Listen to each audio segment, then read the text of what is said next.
Перед началом просмотра обязательно поставьте лайк и оставьте свой комментарий. Они нам очень важны.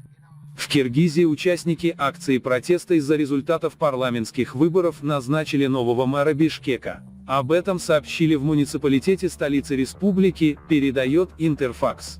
По словам советника градоначальника Азиза Суракматова Гули Алмамбетовой, здание мэрии захватили около 30 представителей оппозиционных партий. Никаких требований они пока не предъявляли. С самой мэрией журналисту информагентства вручили релиз, где говорится, что народным мэром Бишкека стал кандидат в депутаты парламента от проигравшей партии Республика Жаушбек Кайоналиев. Он будет исполнять обязанности до назначения нового градоначальника. Протестующие заняли кабинет мэра и собираются провести совещание с сотрудниками. Азиза Суракматова на рабочем месте нет.